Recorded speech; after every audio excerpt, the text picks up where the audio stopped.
Head to head 3 bakal cawapres Prabowo, Erick Thohir versus Yusril versus Airlangga. Bakal capres dari Koalisi Indonesia Maju, Prabowo Subianto, dikabarkan sudah memiliki 3 kandidat cawapres yang akan mendampingi di Pilpres 2024 ini. Setelah Ketua Umum PKB Muhaimin Iskandar atau Cak Imin mendadak bermanuver meninggalkan Prabowo dan memilih menjadi cawapres Anies Baswedan. Tentu menarik untuk membandingkan rekam jejak 3 nama bakal cawapres Prabowo. Mereka adalah Menteri BUMN, Erick Thohir, Ketua Umum PBB, Yusril Izzah Mahendra, dan Ketua Umum Partai Golkar, Airlangga Hartarto.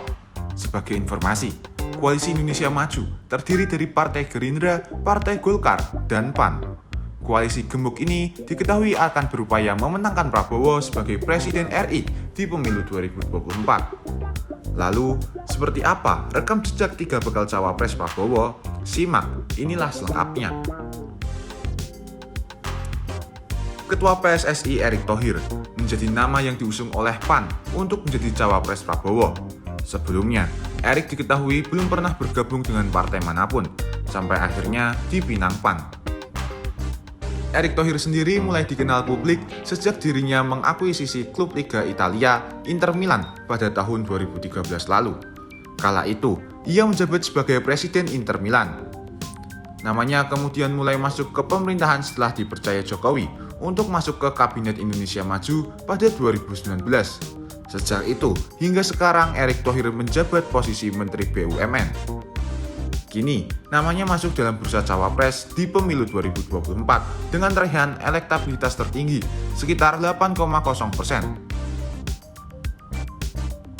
Ketua Umum PBB Yusril Izzah Mahendra juga masuk dalam bursa cawapres Prabowo.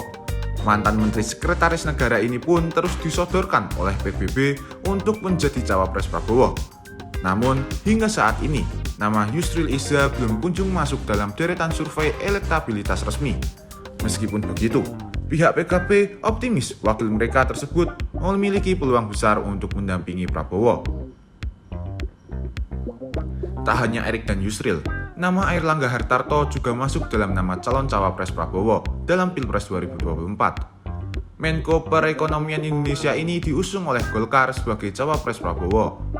Elektabilitas Airlangga pun bersanding dengan nama lain versi survei Lembaga Survei Indonesia dalam data bulan April 2023. Namun, namanya hanya mendapatkan elektabilitas 0,3% dari total suara. Angka itu masih berada di bawah Puan Maharani yang mendapatkan elektabilitas 1,1%.